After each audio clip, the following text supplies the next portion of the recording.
masters of torture and connoisseurs of the visceral workings of skin and bone. Cruel, brilliant, and fearsome. Why on earth would you think I wanted you to stop screaming? I find the results so much more melodious when you indulge your fear. Hello, and welcome back to Masquerade Monday and a new lore video about everyone's favorite fiends, the Tzimisce, the 7th in my series on vampire clans. The Tzimisce are a clan of scholars and flesh shapers. If someone were to call a Tzimisce inhuman and sadistic, the Tzimisce would probably commend them for their insight, and then demonstrate that their mortal definition of sadism was laughably inadequate. The Tzimisce have left the human condition behind gladly, and now focus on transcending the limitations of the vampiric state. At a casual glance or brief conversation, a Tzimisce appears to be one of the more pleasant vampires. They are mostly polite, intelligent, and inquisitive. However, on closer inspection, it becomes clear that this is merely a mask hiding something alien and monstrous. Theirs is a proud, selfish clan for which tradition only goes so far, despite their aristocratic origins. In fact, the clan claims to have destroyed its antediluvian, and in the wake of that momentous event, helped establish the foundations of the Sabbat. I'll be discussing the Sabbat later in the video, but I've already made a video all about the faction, which you can watch here. Tzimisce practice a strange discipline known as Vicissitude that allows them to twist the skin and bone of their victims. In many cases, they refine their fleshly arts by practicing upon themselves, but they just as frequently use it upon their lackeys and retainers, turning them into monstrous thralls. Vicissitude itself is a much misunderstood discipline, and debates over its origins occasionally plunge the clan into vicious partisan rivalries. Clan Tzimisce is a clan of extremes, and long cold nights spent in remote castles have turned their perspectives both greatly inward and outward.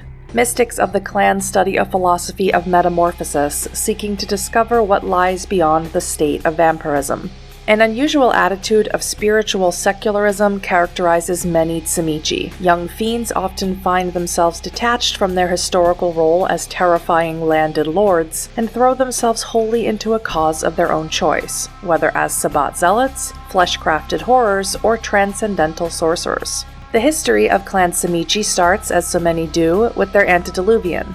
Like the Lasombra, the Tzimisce antediluvian's name has been lost to time, so I will be referring to them as the Eldest. I made a video all about the Lasombra and the fate of their antediluvian, which you can watch here.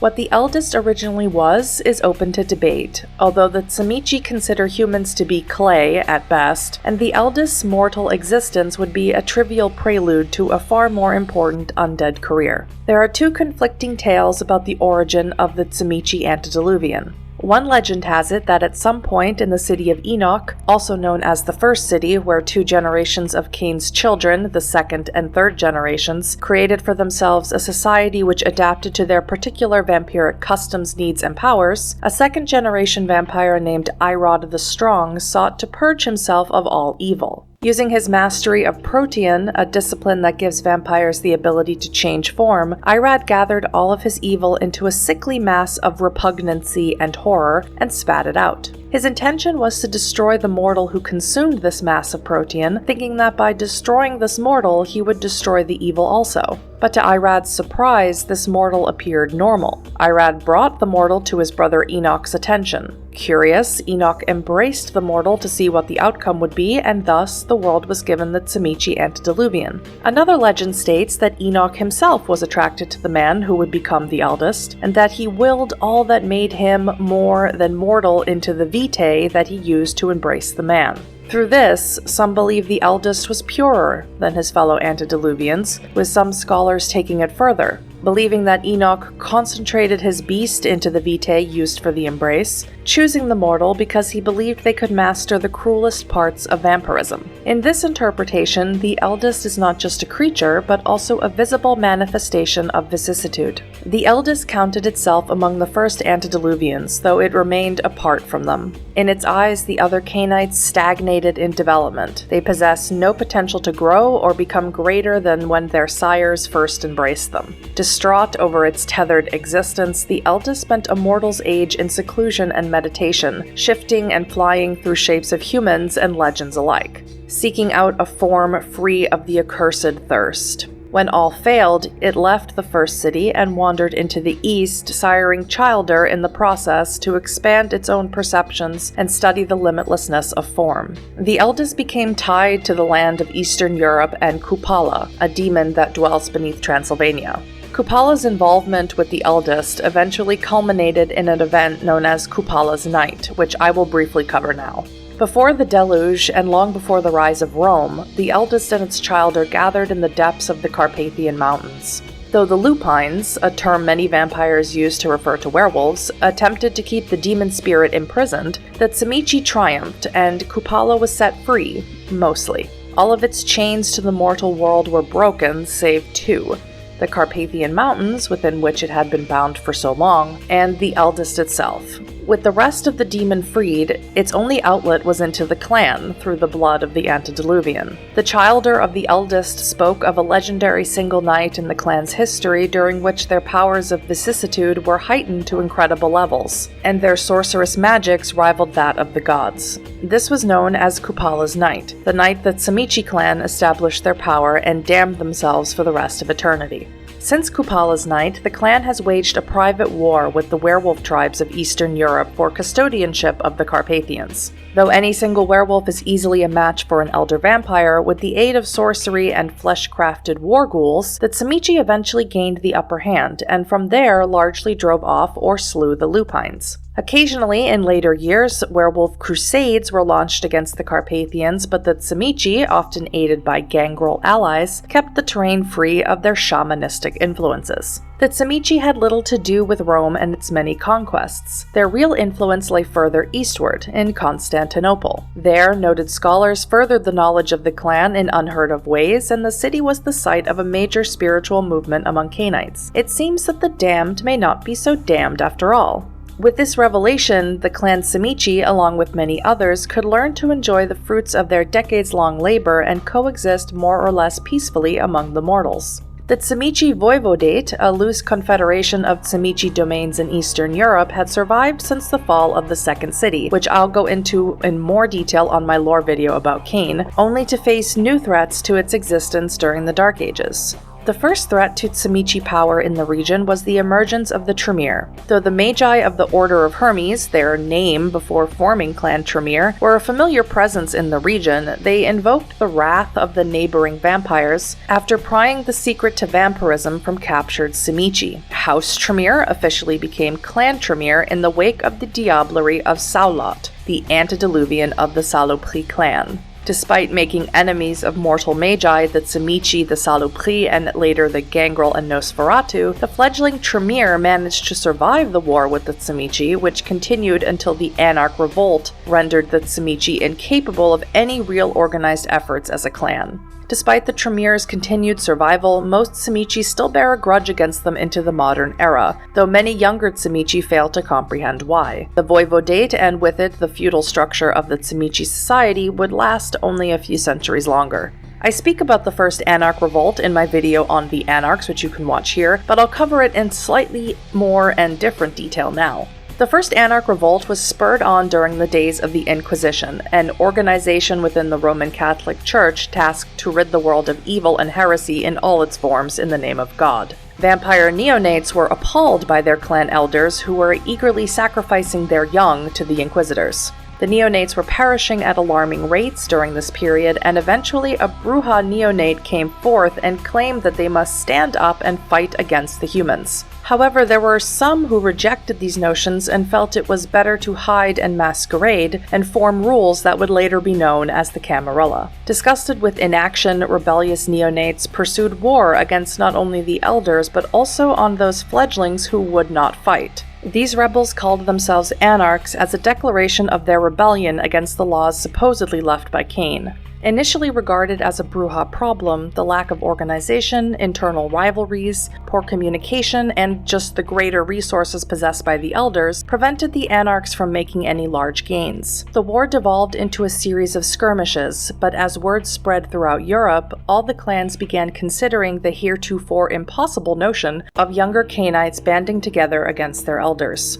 Ironically, this likely increased support for the formation of the Camarilla, but by the same token, it also also motivated the rebellion to get organized. After the death of the La Sombra antediluvian, the Anarch Revolt turned to the Tzimisce. Led by a Tzimisce named Lugoj, he and his Anarch army invaded houses of the Tzimisce lords, killing all those who did not join them. Eventually, Lugoj captured and converted a child, Lambach, who was coerced to give the location of the Tzimisce antediluvian. A huge war broke out between the Anarchs and the Tzimisce Slada, a type of ghoul used by vampires of the Tzimisce clan as soldiers, bodyguards, and sentries. The Guardians were decimated by the Anarchs, who successfully infiltrated their defenses. According to many eyewitness accounts, Lugoj stood before everyone present, dispelled the magical protections over the Tzimisce antediluvian's body, and unearthed the Eldest from his torpor, a state of deep slumber that vampires enter into for prolonged periods of time. Without delay, Lugoj greedily consumed its blood, not sharing with anyone, and the body just crumbled to dust. The Anarchs rejoiced in triumph, this event now setting the stage for a new age, and the forming of the Sabbat. This event was far from over, however, at least for the Tzimisce. Despite all of the eyewitness accounts, the Eldest was not destroyed. The body in torpor was a decoy. The Eldest had this decoy in place so that it was able to kill Lugoj during heavy battle, then fleshcrafted itself to look like Lugoj to fake its own diablerie, and usurp Lugoj's leadership position in the Sabbat. As the Tzimisce Anarchs moved into Western Europe, they brought with them the secret of the Valderie, which allowed Cainites to escape the blood bond, a supernatural link of fidelity and dependency on a vampire created and maintained by the repeated consumption of vitae. They provided this only in exchange for a pledge of loyalty to the Anarch cause. This brought the revolt to every clan. As the battles intensified, however, so too did the efforts of the Inquisition, and the pressure of twin assaults led directly to the creation of the Camarilla. The Anarch Revolt continued for several years, but after the Camarilla's formation, the Anarchs were outnumbered and outmatched, and after suffering heavy losses, their rebellion formally ended with the Convention of Thorns. Most of the remaining Anarchs joined the Camarilla, but those who did not, mostly the La Sombra and the Tzimisce, went on to form the Sabbat. Perhaps the most significant thing in the Victorian age for the Tzimisce was the publishing of Bram Stoker's Dracula. One of the most famous vampire novels, it actually detailed a member of their clan, Vlad III Dracula, also known as Dracula or Vlad the Impaler, a powerful Tzimisce elder, and it introduced audiences to Transylvania, the home of the clan. However, it was the Victorian age that saw the beginning of the Tzimisce's decline. Once proud and aristocratic, the modernizing of the world turned them into anachronistic jokes. The ease at which mortals could travel and communicate meant that the Fiends could no longer exist as lords and rulers of their own fiefdoms. Troubling news of shambling monstrosities and villagers impaled on pikes would reach more civilized parts of the globe in no time. Science began to shake the iron foundations of folklore and superstition that the Tzimisce had built their fearsome reputation on. This was truly a double-edged sword for the clan. Their hated enemies, the Tremere, had become very powerful during this time, and the peasants over which most of the Fiends ruled rose up against their masters. Forced to hide from the kine, most considered the age a great indignity. However, the leaps and bounds made in medicine and the sciences during this time yielded both a new crop of potential childer and a new way to study the effects of mutable forms. The Tzimisce had always been students of a sort, and having biology and anatomy codified and much easier to learn, their own knowledge of the body expanded. In modern nights, the Tzimisce are a clan in decline, and honestly have been ever since the Anarch Revolt. The Eldest, through advanced mastery of vicissitude, has become a gigantic miles-long pseudo-fungal infestation under the tri-state area. Its consciousness is spread across thousands of creatures, and it can form bodies or new selves at will. The Fiends are, on the whole, mistrustful of other kindred, especially others of their own clan. As such, the Tzimisce organization, such as it is, has a high regard for solitude. It is against their nature to be inclusive, and thus they have to work at being Sabbat. Though this is less difficult for younger Tzimisce of at least somewhat modern outlooks. This is also a key reason so many of them undertake paths of enlightenment, an alternate code of morality which vampires subscribe to in an effort to stave off the beast, to give their xenophobia purpose, but also to provide some common point of reference with others on the path. Historically, the Tzimisce embraced broods who maintained a particular plot of land, and being tied to the land, Tzimisce broods were incestuous, violent hierarchies of hateful creatures who maintained a bare modicum of civility through raw power and the blood bond. With the elimination of these hierarchies during the Anarch Revolt, the Tzimisce have become intensely solitary creatures. They now tend to embrace more unusual individuals. Psychopaths and sadists are common choices, as are people who indulge in self-mutilation. However, intelligence and dignity are still key concerns. New World and younger Tzimisce aren't as discriminating and are more practical. Indeed, many Tzimisce fledglings are a little more than shock troops, embraced and warped to the limits of their frames to cause revulsion and revel in bloodshed until put down.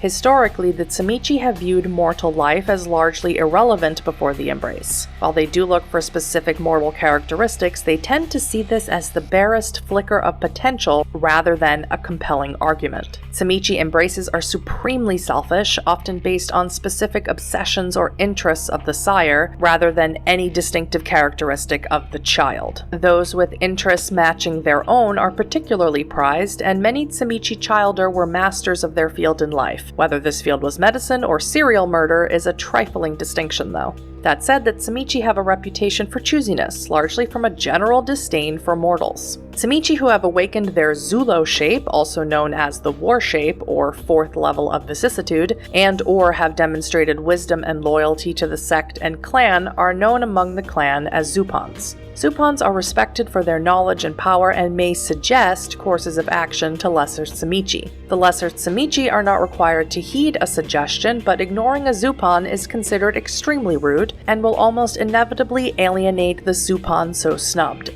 Within the Sabbat, the Tzimisce are the spiritual leaders and scholars, in contrast with the Lasombra's preference for leadership and temporal power. While the Lasombra are the cardinals and bishops, the Tzimisce prefer being pack priests, or even not having titles at all and focusing on personal development. Some Cainites even ponder, out of earshot of course, that the Tzimisce are not very sincere in their attachment to the sect, and that the only reasons they are even present amongst the Sabbat is their dislike of Camarilla clans, especially the Tremere, and not fitting with the Camarilla's policy of hiding among humans, since Tzimisce tend to see humans as mere playthings below their consideration. Those Tzimisce who show genuine dedication to the Sabbat ideal, however, are paragons of their sect, impressing and even scaring other Sabbat with their fervor and contributions. In Eastern Europe, many Tzimisce give only lip service to the Sabbat and prefer to live solitary unlives following their own pursuits. Most Sabbat give these Tzimisce leeway, since most of them are very old and very powerful. More than one upstart neonate has been toyed into an unrecognizable visceral mess by angry Tzimisce wanting to be left alone. As with nearly all clans, the Tzimisce have variants that distinguish themselves from the main clan body. While all Tzimisce consider themselves scholars, scientists, and sorcerers of a sort, those who call themselves Kolduns claim to be the first vampires to have mastered sorcery. It is uncertain if Kolduns are a true variation of the blood or a title bestowed upon those who have mastered the energies of the land, but in any case, Kolduns are rare and respected among the Tzimisce. Not all have the aptitude to properly harness and control the land's spirits in the practice of Koldunism, and those who fail are incinerated by the unbound power. Those who succeed are Kolduns. The younger generations of Tzimisce have taken to calling the members of the clan who did not join the Sabbat or cultivate the use of vicissitude the Old Clan Tzimisce. They call themselves the Dracul and do not consider themselves a bloodline. Most of them are old, at least 500 years old as they predate the formation of the Sabbat, of low generation and rule small domains almost exclusively in Eastern Europe. The majority of Tzimisce elders met final death when the clan joined the Sabbat, but a fair number escaped their vindictive progeny. Securing their domains against the ravages of the Sabbat, these vampires continued to exist much as they had for centuries, albeit more warily. Though they are referred to as the Old Clan, that is a misnomer. These aged vampires have little use for sect, clan, or other ties. They remember well the nights of old when each vampire was a law unto itself and any other vampire was a potential enemy. Accordingly, Old Clan Tzimisce society is structured around individual broods comprising of a sire and one or more bloodbound childer. Childer, for any Old Clan Tzimisce, fill the roles of lovers, family, friends, bodyguards, and servants. Tzimisce mastery over the blood bond allows the sire to attune the emotions of his childer to the desired pitch. Thus, a vampire lover may be bloodbound to feel all-consuming desire for the sire, a guard may be bloodbound for loyalty, and a mate may be programmed for love. The fact that these emotions are artificial and one-sided rarely bothers the sire. Old Clan Tzimisce rarely congregate. Other Tzimisce are, if anything, even less trustworthy than other vampires. Indeed, many Old Clan Tzimisce spend more time brooding over some millennia-old, centuries-forgotten slight by one of their peers than they do worrying about the genuine threat that the Sabbat poses. This is not to say Old Clan Tzimisce have forgotten their traitorous progeny. On the contrary, many Old Clan Tzimisce have gone so far as to disown younger Tzimisce entirely. Tzimisce culture, philosophy, and self-image are intimately tied with their practice of vicissitude. The Tzimisce view vicissitude as a key to higher mysteries of the vampiric state and consequently see deeper mastery of vicissitude as part and parcel with vampiric enlightenment. Do not fear your nature, child. Your body is not a dead husk, but a chrysalis of beastly splendor. Embrace it. I can take your body, this passing mortal machine, and reshape it into an engine of canine fury. Tzimisce almost invariably modify their own appearance using vicissitude, sometimes on a nightly basis. Young Tzimisce are often Sabbat priests and prefer to maintain communal havens with their packs. They encourage the pack to live in fearsome locations, such as beneath a hospital or morgue, or in the dank recesses of a mausoleum. Elders of the clan sometimes have ancestral holdings in the old world, and the image of the vampire on the craggy mountain in a crumbling castle owes much to Tzimisce lords. The weakness of the clan manifests when they must sleep. Since the Tzimisce are inextricably tied to their domains of origin, they must rest in the proximity of at least 2 handfuls of native soil, earth from a place important to them as immortals, such as the soil from their birthplace or the graveyard where they underwent their embrace. Tzimisce use vicissitude as a solution to a variety of problems that would not occur to a vampire possessed of a conscience. Unlike, for example, the Ventru or La Sombra, Tzimisce have no particular facility for dominate. As a result, they rule their subjects not by mind control, but through sheer fear, using creative applications of vicissitude to strike that fear home. Giant sculptures of living flesh, tables made from ghouled children, lovers glued together and transformed into dogs, all of these are tools for a sufficiently insightful Tzimisce.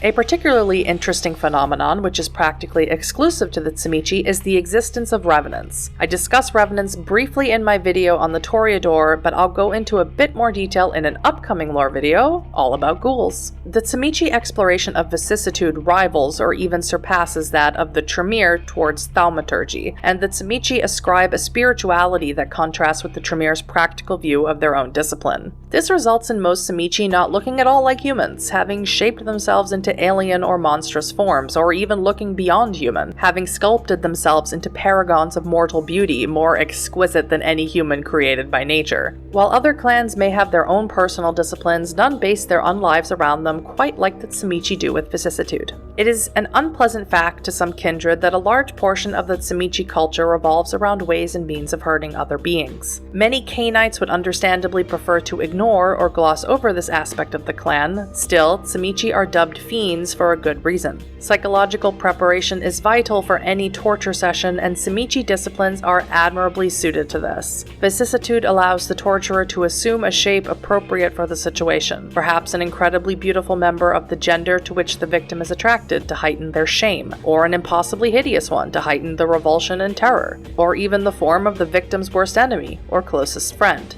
The discipline Auspex allows the Tzimisce to discover the victim's phobias and dirty little secrets, and to discern which areas of the victim's body are particularly sensitive. Tzimisce disciplines also vastly aid in the actual torture session. Vicissitude allows the torturer to become his own toolkit, reforming his extremities or the victim's extremities into a variety of intrusive implements perfectly shaped to fit the victim, or not quite fit, as the case may be. The sight of one's bones heaving of their own accord through one's skin is always disconcerting, suffering, and it becomes difficult to find release in a scream when one's tongue has been grafted to the roof of one's mouth. Animalism allows for a variety of noxious creatures, particularly those inspiring panic in the victim, to be summoned and precisely directed around, on top of, or even into the victim. Of course, common physical torture has its limits, and this is particularly true concerning kindred. Most elders worthy of that title have experienced massive body trauma at least once during their own life, and thus are somewhat numb to the usual concept of pain. Moreover, kindred scoff at threats that would break many mortals, such as amputation or castration, given their regenerative capabilities.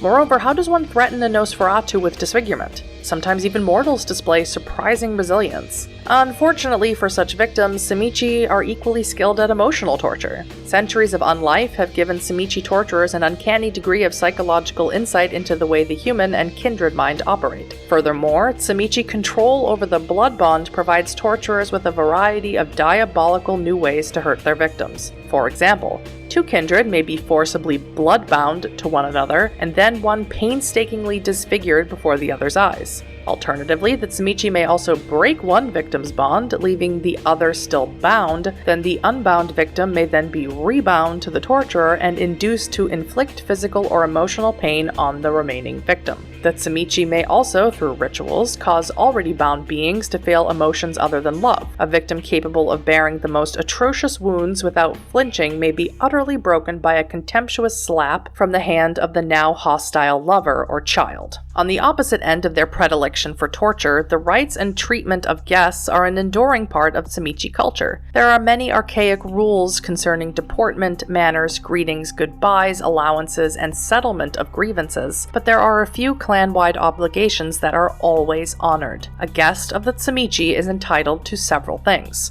shelter and nourishment for 3 days and 3 nights, the protection of the host against third-party aggressors, suspension of inter-family grievances for the duration of the stay, the best quarters in the home of the host, even including the host's own chambers. However, the guest also has a few obligations that makes them worthy of such special treatment: a ritual exchange of gifts and/or services, respecting the host's boundaries and property, not needlessly angering the host or any of their family, and not staying any longer than the requisite 3 days and 3 nights unless invited to. The balance of these laws is to ensure that no advantage is taken of either the host or the guest. A fiend's honor can be completely shattered by infringing upon either one of these sets of rules. Given the warfare that exists between lineages of Tzimisce, exercising patience and honoring these laws is a way to ensure that there is always a sort of neutral ground where combative families can meet and prevent any further outrages. The older a Tzimisce is, the more seriously they treat these laws, for they remember the nights when the only shelter to be had was in the domain of a rival, when travel was arduous and only undertaken when necessary. Most elder Tzimisce respect these laws in the modern nights, but their grandchildren may not even be aware that these laws exist, much less still enforced in their ancestors' domains. Minor breaches can be forgiven, though some effort must be made to show that the trespasser is apologetic. Major breaches can fix a Tzimisce's reputation in a very bad way. Slaughtering guests during the day is a sure way to make sure no one comes to visit you or even wants to make a deal. According to Vampire the Masquerade 20th Anniversary Edition, these are some of the Tzimisce opinions on the other clans and factions.